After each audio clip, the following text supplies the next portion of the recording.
අපි අහලා බලනවා ඉස්සර වෙලාම මම ගන්නවා ළමයි කීප දෙනෙක්. කලබල නැතුව කල්පනා කරලා කියන්න කලබල වෙන්නේ නැතුව. हाँ सर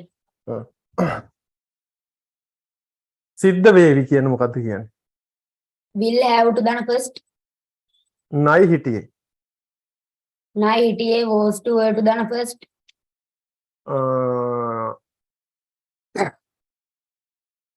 මින් ඉන්නවා. min innawa am is done ing පුළුවන්කම තිබුණා දුන්නා නේම. oh sir ඔව් පුළුවන්කම තිබුණා.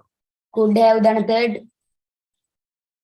ඔය ශබ්දයක් අපි අදනකොට ඔය ශබ්දයක් වාක්‍ය ඇතුලෙන් පිට වෙන්නේ නැත්නම් අපි මොකද්ද කරන්න ඕනේ වැඩි? මුලින්ම ක්‍රියාපදයක් තියෙනවද නැද්ද කියලා බලනවා ඊට පස්සේ කාලය තෝරා ගන්නවා හරි.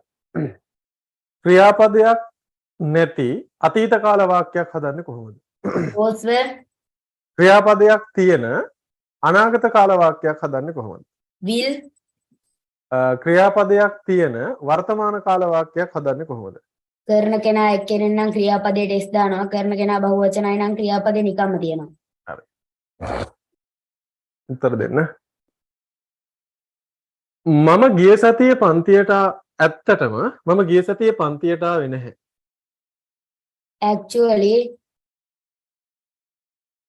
actually I didn't come to class last week ඒ ඇයි කියනවා නම් මට සිද්ධ වුණා ඉස්පිරිතාලෙට යන්න. because I had to go to hospital ඔයා දන්නවනේ මගේ යාළුවා හිටියේ ඉස්පිරිතාලේ.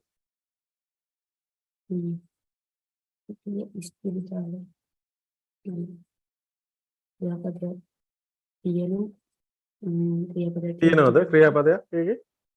නෑ සර් හා සර් මොකද්ද ඔයා දන්නව නේද? ඔව් ඔයා දන්නවනේ මගේ යාළුවා හිටියේ ඉස්පිරිතාලේ. you know my friend was in the hospital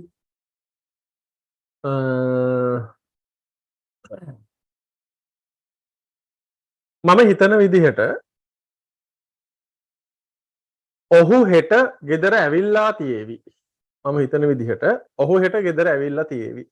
as I think he will have come to home tomorrow අන්න ඒකයි මම ගිය සතියේ පන්තියට ආවේ නැත්තේ. that's why I didn't come to class last week qualified පුතා. කිෂාන්ගේ අම්මේ ඔව් සර් පුතා නම් නියමයි ආය කුපිරියටම වැඩ කරන කොල්ලෙක් ඈ. සර් හින්දා තමයි සර් ඉතින් නියමයි. පරිභාගයේ ලකුණු ගියක් තිබ්බ ගිය පාර?